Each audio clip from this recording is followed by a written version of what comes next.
Hi, my name's Josh. I'm from Climax Studios. I'm here at Gamescom to talk about the BanditSix franchise. So what were your goals heading into this franchise, delving into VR for the first time? Yeah, it was very exciting, really. So our CEO went to GDC last year and had a meeting with Oculus, and we thought it was all going to be about the Rift.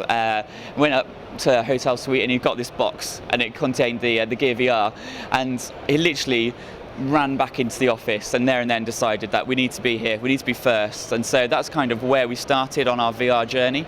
Came up with a lot of ideas, but we are World War II buffs in the office. We love World War II, so we thought that's where we're going to take it. We've got a lot of passion for that. So we started working on BanditSix, which is very much a very simple kind of look to aim and shoot. You're in a Lancaster bomber.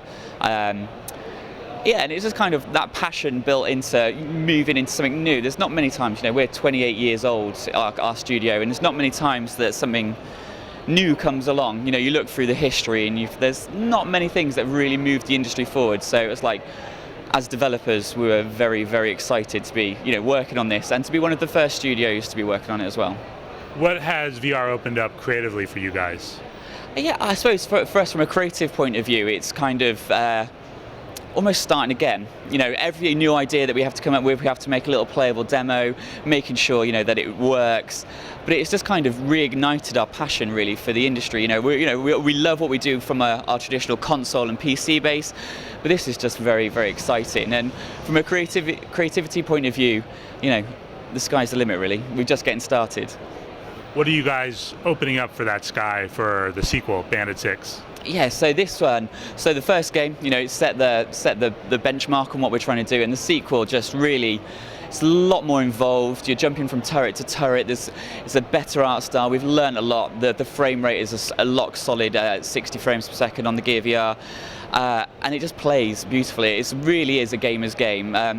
There's a lot of experiences out there on VR at the moment, but this really is a game, and you really do feel, it's high point score, there's RPG progression, there's a bit of tower defense element to it as well. It's a complete package, and we can't wait for it to, get out there into consumers' hands, and then hopefully move on to the Rift later next year. What do you feel the Rift will open up, having worked on the Gear over the last 2 games? Yeah, obviously you can improve the frame rate, you can improve the art style. What we're really excited about though is the controllers as well. I think that just gives another level of immersion that is not available on the Gear VR. And so yeah, we've got a couple of the controllers in our office, and yeah, it just adds a lot more to it. When you talk about the controllers, are you talking about the new Oculus Touch? Yes. How do you see that creatively opening up things for you guys? Yeah, we've just started to work on some small prototypes using the 2 hands and everything like that. And I think some of the ideas that we're kicking around, I think, are game changers. Really, like the ability to it really feels like you are in that world. You can lean in, you can pick things up. The idea of almost being big and the world being small works so well in VR, and with those controllers, it really helps you nail it. What excites you about VR when you look ahead from these very early days? Ooh, good question. For me, it's the newness, the freshness, and I don't think yet there's been an experience that has really gone, wow, this is mind blowing. There's things coming along. You've got Lucky's Tale, which I love. It's my kind of game, but I think in 2 to 5 years' time, who knows where it's going to be? And I think that's, for me as a gamer, is very exciting.